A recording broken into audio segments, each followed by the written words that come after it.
Hello, everybody. This is Brother Akers. I hope you're doing well. I'm going to be reading a chapter today from one of my favorite books from growing up. It's called The Great Brain.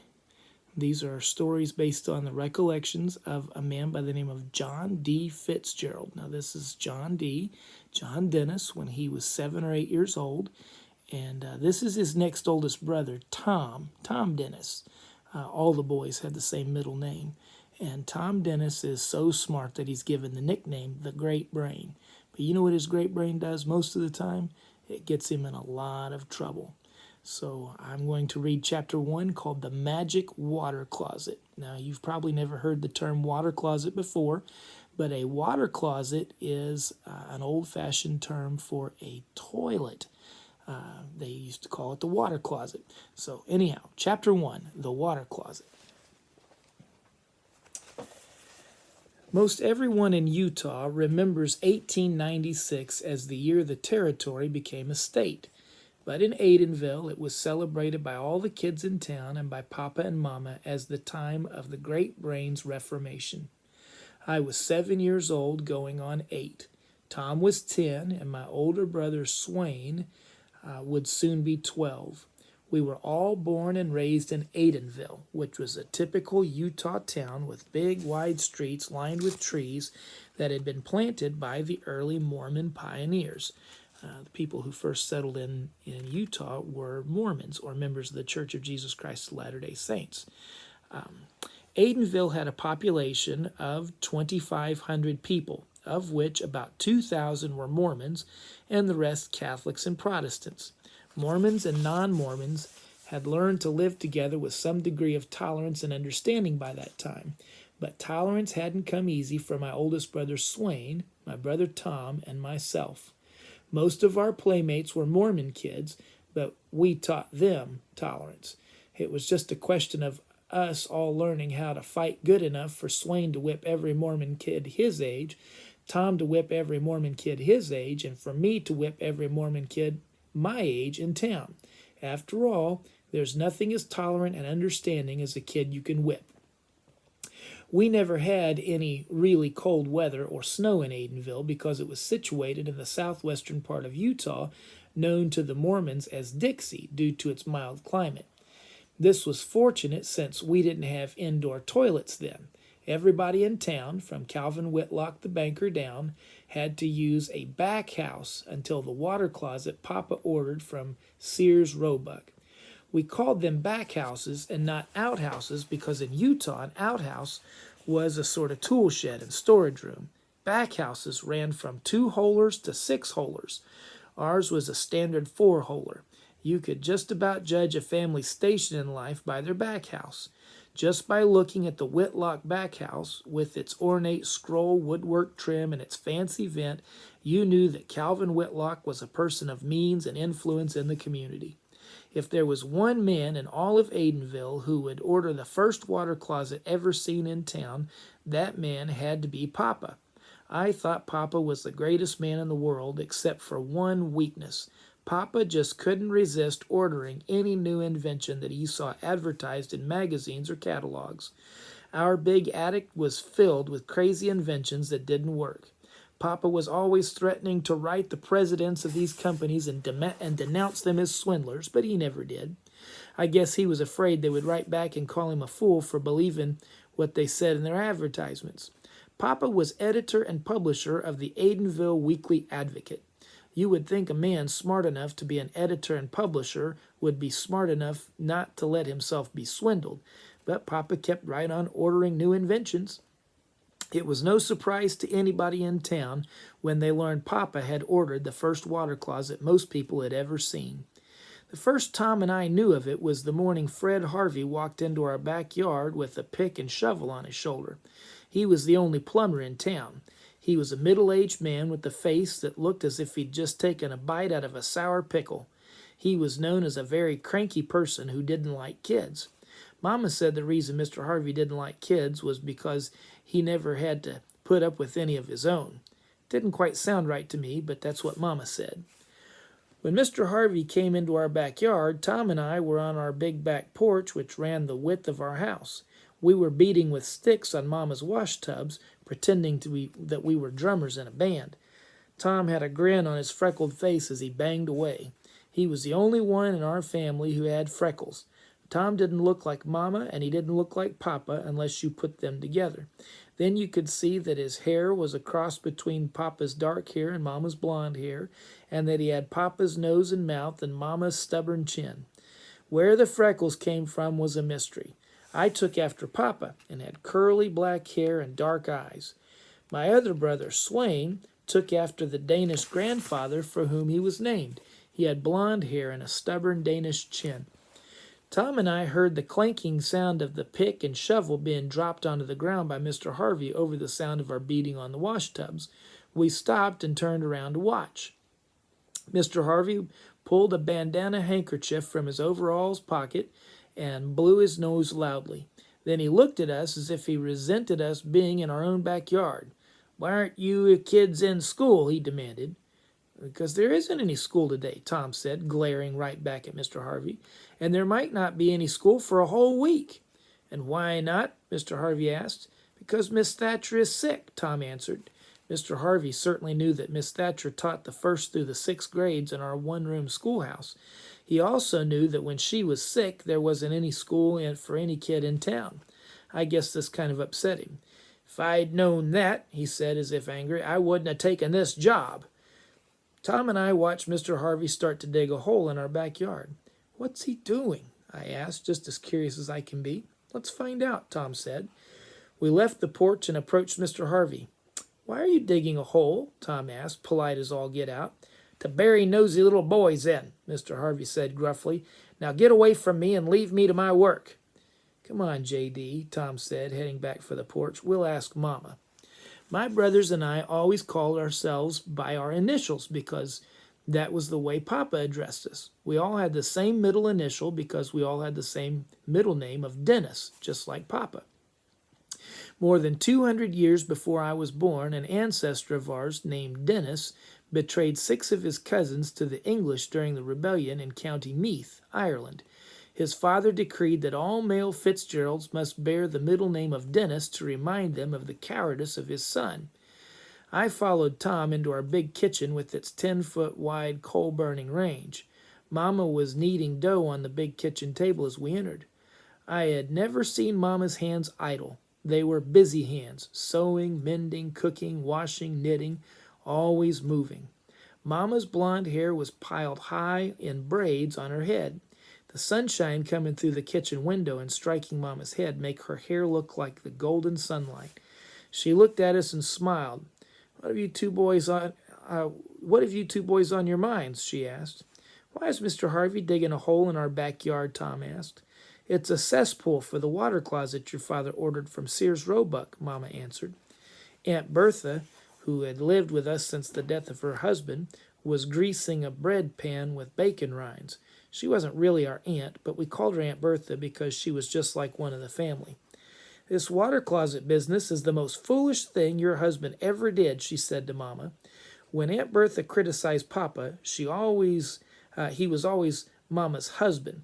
But when Papa did something Aunt Bertha approved of, he became that man of ours. She was a big woman with hands and feet like a man's and gray hair that she always wore in a bun at the nape of her neck. Tom scratched his freckled nose as wrinkles appeared on his high forehead. "You put china in a china closet," he said slowly. "You put clothes in a clothes closet. You put linen in a linen closet. But how can you put water in a water closet?" I was dumbfounded. It was the first time in my life I'd ever heard my brother, with his great brain, admit he didn't know everything. Every year when Papa renewed his subscription to the New York World, they sent him the World Almanac. While Swain and I read books like Black Beauty and Huckleberry Finn, Tom read the World Almanac and the set of encyclopedias in our bookcase. Tom said his great brain had to know everything. "A water closet is a toilet that you have inside your house," Mama explained. "That's why your father had Mr. Jameson partition off that room in the bathroom. The hole Mr. Harvey is digging is the cesspool for the new water closet." But, Mama, I protested, thinking about the odor coming from the back house, especially on hot days. It'll stink up the whole house. Aunt Bertha agreed with me. I tell you, Tina, she said to Mama, this is going to make us the laughingstock of Aidenville. Now, Bertha, Mama said with a soft rebuke, I've seen water closets in hotels in Salt Lake City and in Denver while on my honeymoon. I assure you, they are very convenient and sanitary. I remember how I couldn't believe you could get water without a pump until they built the Aidenville Reservoir, and Papa had explained how the reservoir, being on higher ground, forced the water through the pipes. And when Mr. Harvey had installed our hot water heater and we got hot water right out of a tap, I thought it was a miracle. But a back house in our bathroom was beyond my wildest imagination. I was positive that Papa had been swindled again on another crazy invention. Tom and I went back outside to the porch.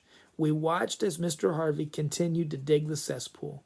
In a little while, Sammy Leeds, Danny Forrester, and Andy Anderson came into our backyard. Mr. Harvey chased them away and told them to stay out of the backyard while he was working. Tom and I sat on the porch watching until lunchtime. Papa came home for lunch with Swain, who had been helping in the newspaper office. Mr. Harvey came to our back door. He demanded that Papa keep all the kids out of the backyard while he was working. Papa told Swain to remain home to see that this was done. Can we watch from the back porch? Tom asked. Yes, Papa agreed, but stay out of the yard. I could tell from the conniving look on Tom's face during lunch that his great brain was working like 60 to turn this to his financial advantage. He disappeared right after lunch. I went out to the back porch with Swain. Mr. Harvey had just finished eating his own lunch, which he had brought in a shoebox. He went to the hydrant and got a drink of water and then went to work. Mom had asked him to have lunch with us, but Mr. Harvey had refused.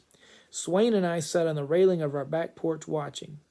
Think you'll have any fights keeping the kids out of the backyard? I asked hopefully. There's nobody left to fight, Swain said, as if he regretted it. Maybe when Papa and Mama send you to Salt Lake City to school next fall, you'll find some kids there to fight, I said, wanting to cheer him up. He shook his head sadly. It's a Catholic academy, J.D., and I don't believe the sisters or priests who teach there will allow any fighting. I thought ahead to the time when I would be graduating from the 6th grade in Aidenville like Swain would in June of that year. I, too, would be sent to school in Salt Lake City. The thought scared me and made my mouth dry. I went into the kitchen to get a drink of water, just as the door leading to our side porch was thrust open.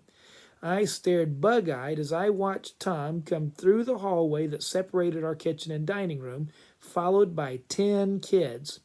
It's all right, Mama, Tom said, as if he led 10 kids into our kitchen every day.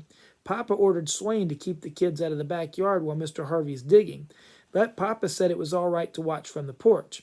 We can't get to the back porch without going through the backyard unless we go through the kitchen. Aunt Bertha shook her head. And I tell you, Tina, that boy could talk his way around anything. Gets it from his father, Mama said, as if she were proud of Tom instead of angry with him for marching 10 kids across her clean kitchen floor. I couldn't believe my eyes as I watched Mama go into the pantry and return with a big crock jar full with cookies. She stationed herself near the door leading to the back porch. All right, boys, she said, smiling. Help yourselves to an oatmeal cookie as you pass by. I had to fall in line last to get one of my mother's own cookies. Tom was munching on his cookie as I joined him on the back porch. You know, J.D., he said as he finished the last bite of his cookie and folded his arms on his chest, there's room for at least 10 more kids on this porch. I'm going to give you an opportunity to share in this business venture of mine. Business venture, I asked, not knowing what he meant. What business venture? You didn't think I let these kids see the digging of the first cesspool in Aidenville for nothing, did you? He asked as if I'd insulted him. I'd charge them a penny apiece. You go round up 10 more kids. I'll tell them they not only get to see the digging of the first cesspool for a water closet for a penny, but also they will be served refreshments. Collect the money in advance, no credit or promises.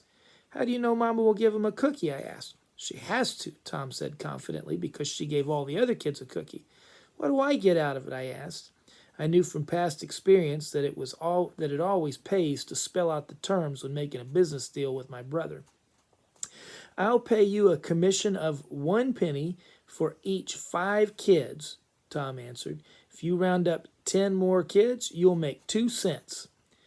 How proud I was a half hour later when I marched 10 kids into our kitchen and told them to line up to receive one of Mama's delicious oatmeal cookies. Mama's attitude puzzled me. She didn't look pleased and proud as she had with Tom. I caught her giving me a funny look as she held the cookie jar and each kid helped himself to a cookie. I was at the end of the line and all set to have another cookie when Mama snapped the lid back on the jar. You had a cookie, John D., she said. Please inform Tom D. the cookie jar is empty. I wasn't prepared to serve cookies to every boy in town. I thought Mr. Harvey would be mad as all get out at having 20 kids watching him, but as the afternoon wore on, he seemed to like playing to an audience, especially when he hit a big rock which he had to lift up out of the hole. It was a heavy rock for one man to lift. All the kids applauded. Mr. Harvey looked at us and appeared to almost, but not quite, smile. When Mr. Harvey quit work that day, he told Mama to tell Papa it would take 2 more days to finish the cesspool. Did you hear that, J.D.? Tom said, rubbing his hands together. I knew my great brain would make me a fortune someday. 20 kids tomorrow and 20 more the day after. That adds up to 40 cents. How about me? I asked, not wanting to be frozen out of this financial bonanza. Sorry, J.D., he said, patting me on the shoulder. But you know what Mama said about the cookie jar. That means I'll have to buy some ginger snaps myself to serve as refreshments. The next morning, I went with Tom to Zion's Cooperative Mercantile Institution, which was the name given to stores all over Utah, which were owned by the Mormon Church. There was one in every town, and you could buy anything from a penny stick of licorice to a plow and a harrow in them. Most people simply called them the ZCMI store, although some Mormons did call them the co-op. Tom bought a 5-cent box of ginger snaps, which contained 20 cookies. Mr. Harvey played to a full house for the next 2 days. He finished digging a hole, which was over 10 feet deep and about 10 feet across, and a trench 2 feet deep and about 1.5 feet wide that ran from the hole right under our house where the bathroom was located. Then he brought a wagon load of cedar posts, which he used to line the sides of the cesspool, tying them together with baling wire. He also brought clay pipe, which he laid in the trench, and filled the joints with mortar. Then he covered the cesspool and the cedar posts and the boards over which he put the 2 feet of dirt. He filled the trench with dirt, covering up the clay pipes just as the day's work finished. Mama must have felt a little guilty about not serving the kids cookies for those 2 days because she made lemonade for all the kids both days. Tom, of course, took all the credit, saying the lemonade was included in the price of admission. His great brain had made a fortune in 3 days. The failure of the new inventions Papa ordered was always made all the more embarrassing because he bragged about them in advance. The water closet was no exception. Everybody in town knew about it long before it arrived. Nels Larson was station master, ticket agent, telegrapher, express agent, and freight agent at the railroad depot. He never delivered any express or freight except the things Papa ordered. Mr. Larson would simply telephone people and tell them they had express or freight shipments at the depot and to come get them. But his curiosity always got the best of him when anything came from Papa. When the water closet arrived, he went home and got his own team and wagon to make the delivery. He told his wife the water closet had come. Mrs. Larson got right on the telephone to spread the news all over town. By the time Mr. Larson had returned to the depot and loaded the crates containing the water closet, his wife had let everybody know that today was the day. Mr. Larson was a middle-aged man with blonde hair and a light complexion stemming from his Swedish heritage. He always walked leaning forward as if walking into a strong wind and rode on the seat of his wagon the same way. He drove the team from the depot right down Main Street with people leaving their places of business and homes to follow him. When he stopped in front of our house, there were about 200 men, women, and children in the street. Mama took one look out the bay window in the parlor and telephoned Papa at the Advocate office. Mr. Larson was poised over a wooden crate with a hammer in his right hand right in the middle of Main Street when Papa arrived. "What in the name of Jupiter do you think you're doing?" Papa demanded. "Make the delivery in the rear." "Nothing in the rules, Fitz, says I got to make deliveries in the rear," Mr. Larson said. "You don't have to open the crates right out in the middle of Main Street," Papa said. Rules and regulations say I've got to inspect the merchandise for damage, Mr. Larson said. You know very well, Nels, Papa said testily. The only time you ever inspect anything is when the shipment is for me. Ain't nothing interested in the others, Mr. Larson said. Now you listen to me, Nels, Papa said, his dark eyes flaming with anger. I will not permit you to make a spectacle of my water closet in the middle of Main Street. Are you listening to me, Fitz? Mr. Larson said, pointing his hammer at Papa. It's my job to inspect the merchandise for damage, and that's just what I intend to do. Don't want you blaming the railroad or the express company because this crazy contraption doesn't work. What makes you so certain it won't work? Papa asked, glaring at the station master. None of those other newfangled inventions you ordered work, Mr.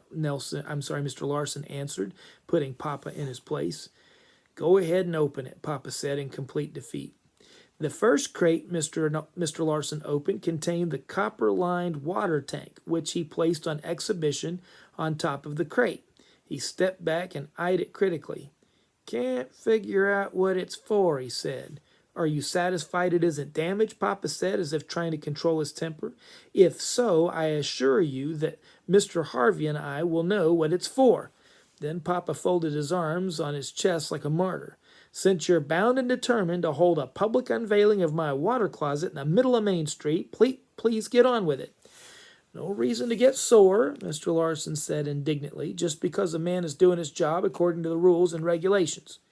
The next crate contained the big brass pipe that we later learned connected the water tank near the ceiling to the bowl on the floor. Mr. Larson held it up as if it were a spyglass. You've been swindled again, he said to Papa as he laid the pipe down. Papa was positively fuming as Mr. Larson opened the next crate, which contained the porcelain bowl. Mr. Larson placed it like a trophy on top of the crate for all to see. It's beginning to make sense, Mr. Larson had to admit, but that bowl is plumb too big for kids. Just determine if it's damaged and get on with it, Papa said, so angry as he turned his back on Mr. Larson. It wasn't until the station master removed the wooden toilet seat that his skepticism began to vanish. He held it in front of his face as if it were a picture frame, as he slowly turned around for all to see. This is the thingamabob you sit on, he shouted, as if making a big discovery. There were oohs and ahs from the crowd, who were used to sitting on boards with holes cut out in them. Papa then sent me to fetch Mr. Harvey. I thought from the way Papa's jaws were puffed up that he would explode before I returned with the plumber, but he didn't. Mr. Harvey and I arrived just as the public unveiling of our water closet on Main Street came to a close. Mr. Harvey pushed Mr. Larson to one side and began searching through the crates until he found a big brown envelope containing the instructions for assembling the water closet. Then his and Papa's troubles began. Every man, woman, and child who could get their hands on any part of the water closet as it was being carried to our bathroom thought their help entitled them to remain and watch it being assembled. Make everybody clear out of here, Mr. Harvey said to Papa as he plunked his tool case down on the bathroom floor. Can't do a bloomin' thing with all these people hanging around in here. Papa asked everybody to leave. Nobody budged an inch until Papa promised they could all see the water closet and how it worked after it was assembled. He even made Swain, Tom, and me leave. The crowd broke up into small groups in our backyard and on our front lawn. They spoke in hushed whispers as people do at funerals. I wandered from group to group, listening. The more I listened, the more humiliated I became. Wouldn't want one of those things in my house, I heard Dave Teller, the shoemaker, tell a small group. It's bound to stink up the whole house. Not only the house, Mr. Carter, who worked at the creamery, said, but the whole neighborhood if that cesspool caves in during a rainstorm. My friend Howard Kay didn't help matters as he sidled up to me as if ashamed to be seen with me. Gosh, John, he whispered, folks are saying your pa's gone plumb loco putting a back house in your bathroom. He put his fingers to his nose. Phew-wee! I'd hate to be living in your house. It was too much for me. I held back tears of humiliation until I'd run upstairs to the room I shared with Tom. I flung myself on the bed and began to cry. I'd always been proud of Papa in spite of him buying crazy inventions that didn't work. But this time, he'd gone too far. He had done what Aunt Bertha said he would do. He had made us Fitzgeralds the laughing stock of Aidenville. Nobody would come to our house any more. How would Mama entertain the ladies' sewing circle in a house that smelled like a back house? It would be the same as entertaining in our old back house. I visualized callers at our house stopping at the front gate and putting clothespins on their nose before entering our home. I don't know for how long I lay there crying with shame before I heard a terrifying clanging and banging as if somebody had dropped a lot of pans and kettles off our roof. I dropped to my knees. I was positive the water closet had exploded. Please, God, spare my papa, I prayed. Then I ran downstairs. I expected to find Mama hysterical with grief and Papa and Mr. Harvey blown to kingdom come. Instead, I found Mama and Aunt Bertha in the kitchen making platters full of sandwiches. I ran into the bathroom. Papa and Mr. Harvey were standing looking at the installed water closet with smug expressions on their faces. The porcelain bowl was bolted to the floor in one corner of the room that had been partitioned off. The wooden seat had been attached to it. The water tank was fastened to the wall near the ceiling with a water pipe running up to it. The big brass pipe was connected to the water tank and the bowl. There was a brass chain attached to the water tank with a wooden handle on it. One more time, just to make sure, Papa said to Mr. Harvey. I watched Mr. Harvey pull on the chain.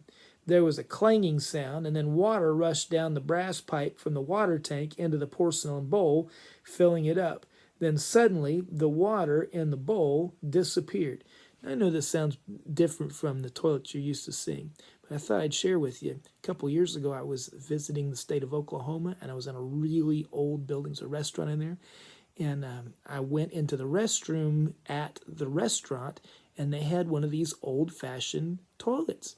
And so it had the part you sit on down at the floor, but then the tank, the part that's usually right behind your back, it was all the way up by the ceiling. And instead of having a thing that you flush, it had a chain hanging down. And so when you were ready to flush the toilet, you pulled on it, and the water flushed it that way. Kind of different, but pretty cool. It was surely a miracle invention, but there was one thing I had to know. Will it stink? I asked. No, J.D., Papa answered. The water level in the bowl will keep any air or odor from coming up from the cesspool. I was so happy I felt like doing a jig as I followed Papa to the back porch.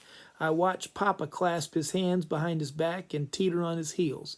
Ladies and gentlemen, Papa announced to the crowd, I am pleased to report that Mr. Harvey and I have successfully installed the first water closet in Aidenville. You will be admitted in small groups of not more than 6 at a time. Mr. Harvey will explain the mechanism of the water closet and how it works. He will also give each group a demonstration. As you leave, please pass to the kitchen where Mrs. Fitzgerald will serve refreshments. I was lucky that I'd seen the water closet because none of the kids got a chance to see it that night. Grown-ups pushed the kids aside, including Tom and Swain. By the time all the grown-ups had seen the water closet, it was supper time. A howl of protest went up from the kids, but their parents made them go home. My brother Tom must have immediately put his great brain to work on how to capitalize on this because the next morning he told me to follow him to the barn. Run down to the ZCMI store and get me a cardboard box, he said as we entered the barn. I'll need a piece of cardboard to make a sign. I was curious as all get out when I returned with a cardboard box that had contained cans of condensed milk. I watched fascinated as Tom used his jackknife to cut out one side of the box. Then he laid the piece of cardboard on a bale of hay and took a package of crayons from his pocket. My admiration for his great brain turned to complete awe as I read the sign he printed on the piece of cardboard. See the magic water closet that doesn't stink. Admission 1 penny. No promises or credit. Tom then picked up a stick after punching 2 holes in the piece of cardboard. He tied the sign to a stick with twine. Now, J.D., he said, I want to hire you to be a barker and make a pitch for my new business venture. Barker, I asked, not knowing what the word meant. What's a pitch? Remember last summer when Colonel Schaefer's medicine show came to town? Tom asked. I nodded. Remember how Colonel Schaefer stood on the tailgate of his medicine show wagon with the Indian he had with him beating on a tom-tom and the colonel making a speech? Well, I asked the colonel about it. He told me that to attract a crowd, you have to have a barker, make a pitch. I want you to be the barker and make a pitch to attract a crowd of kids for my new business venture. What's in it for me? I asked. I'll give you 10% of the grocery seats, he answered. What are grocery seats? I asked. All the money we take in, Tom answered. You get 1 penny for every 10 pennies I collect. It's a deal, I said gratefully. Tom handed me the sign, and he walked over and picked up the cowbell we put on our milk cow when we let her out to pasture. He handed the cowbell to me. We don't have a tom-tom like Colonel Schaefer's Indian, he said, but use the cowbell instead. His freckled face suddenly became solemn. Sometimes my great brain almost scares me, he said. I'll be a millionaire before I'm old enough to vote. Then his face broke into a grin. Off you go, J.D. Ring the bell and make your pitch on Main Street in front of our house.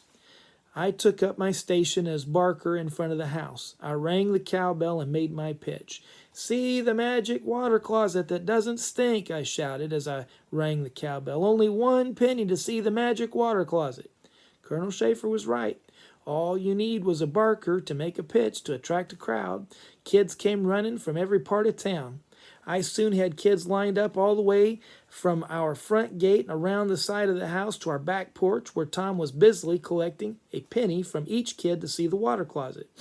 My brother and I were on the verge of making a financial killing when I saw Mama coming down Main Street. I knew she had gone to spend the morning with Mrs. Taylor, who was ill. Here she was coming home, and it wasn't even 10 o'clock. I gave her a big smile as I rang the cowbell and made my pitch. See the magic water closet that doesn't stink, I shouted. Only 1 penny to see the magic water closet. John Dennis, come with me, Mama said sharply. I knew she was angry about something when she called me by my full name. She never called us boys by our full names unless she was angry with us. I followed her around to the side of the house, to the back porch. Tom flashed us both a triumphant grin as he collected pennies from kids before admitting them to the bathroom. Tom Dennis, come into the kitchen, Mama said sternly. One thing I loved about Mama, when she was angry with us, she never scolded us in front of the other kids. Tom and I followed her into the kitchen. Here's a picture of J.D. with his cowbell and making a big pitch for the kids to come see the magic water closet that doesn't stink. Aunt Bertha identified herself as the tattletale as we entered the kitchen. I thought it best to telephone you, Tina, she said. It's a good thing you did, Mama said, placing her hands on her hips. Calling Tom and me by our full names was bad enough, but I knew Mama was just as angry as she could be when she placed her hands on her hips. Tom Dennis and John Dennis, I am thoroughly ashamed of you both, Mama said. You should only be 10% ashamed of me, I defended myself. I'm just the barker and only get 10% of the grocery seats. To take part in anything that is wrong, even 1%, Mama reprimanded, is just as bad as 100%. Tom folded his arms on his chest. What's wrong with using my great brain to make money, he demanded. You heard your father say yesterday that everybody would be admitted to see the water closet, Mama said. I do not recall your father saying only adults would be admitted free and children would be charged a penny. Now hand me those crayons in your hip pocket. Tom reluctantly handed Mama the box of crayons. Then Mama took the sign away from me. I was horrified when she used a red crayon to draw a line through the words 1 penny and printed the word free instead on the sign. Then she handed the sign back to me. Now, John Dennis, she said to me, let me see you put the same amount of enthusiasm into your barking, as you call it, and ringing the cowbell as you were putting into it just a few minutes ago. Papa isn't going to like this one bit, Tom said. Papa says it's brains what count and not muscles. When he finds out you made me give up a good money-making scheme my great brain thought up, he's going to be mighty angry with you, Mama. You just wait and see. When your father comes home, Mama said, not in the least cowed by Tom's threats, I'll have him explain to you the difference between an honest business transaction and swindling your friends. And now that I think of it, you must have charged admission for letting your friends watch Mr. Harvey dig the cesspool. Papa didn't say anything about letting everybody watch Mr. Harvey dig the cesspool for nothing, Tom said, and all the customers were completely satisfied. Your customers are going to be more than satisfied, Mama said. Now just march yourself out to the back porch and refund not only all the pennies you collected this morning, but also all the money you collected for letting your friends watch Mr. Harvey dig the cesspool. But, Mama, Tom started to protest. You heard me, Tom Dennis, Mama said, interrupting him. Tom didn't have to wait until Papa came home to learn the difference between an honest business transaction and a swindle. He refunded all the pennies he'd collected for letting kids watch Mr. Harvey dig the cesspool and see the magic water closet, and there were still 20 kids in line waiting for refunds. I followed Tom into the kitchen. Mama, he said indignantly, there's a bunch of cheaters out there. I refunded all the money I collected, and you know what, Mama? What? Mama asked. There's still 20 kids out there demanding refunds, Tom said with a wave of his hand toward the back porch. That'll teach you a lesson, Mama said, as if she enjoyed seeing her own flesh and blood defrauded. You just have to take 20 cents out of your bank. Tom's cheeks swelled up in protest, but he knew there was no appeal from one of Mama's decisions. When the last kid had been paid off on the back porch, Tom put his hand on my shoulder. J.D., old partner, he said, we took a 20-cent loss on this business venture because some of those kids went back to the end of the line and got paid twice. There's no hurry making good your half of the loss. But it is always best in business to settle things immediately. We will go get the 10 cents you owe me from your bank right now, partner. It didn't quite sound right to me. I needed some expert advice. I'm not handing over 10 cents unless Mama tells me to, I said. Tom put his hand around my shoulder. We've upset Mama enough for one day, he said. Let's settle this like businessmen and partners should. We don't have to run to Mama to settle every little thing like this. I guess I would have handed over my 10 cents of the loss if Mama hadn't been in the kitchen when we entered it to go upstairs to our room and get the money. I explained the whole deal to Mama and asked her to settle it. John D. was only a 10% partner, Mama said, to my joy. He's therefore only responsible for 10% of the loss. Tom didn't take the decision lying down. But you said anything that was 1% wrong was just the same as 100%. That makes J.D. a full partner. Mama wasn't swayed by Tom's brilliant defense. I was speaking of morals, she said. Morally, John D. is as guilty as you. But looking at it from a business angle, you would have pocketed 90% of the profits if Aunt Bertha hadn't phoned me. That makes you responsible for 90% of the loss. Tom knew the decision was final. All right, J.D., he said, I'll settle for 2 cents. Just one moment, boys, Mama said. John D. gave you back the 2 cents commission you paid him. He wasn't your partner when Mr. Harvey was digging the cesspool. He was working for you on a straight commission. That makes you 2 even. It was the first time that my brother's great brain had cost him money. I was positive Tom would carry the scar of this financial catastrophe to his grave. Hope you enjoyed Chapter 1. There'll be more to come.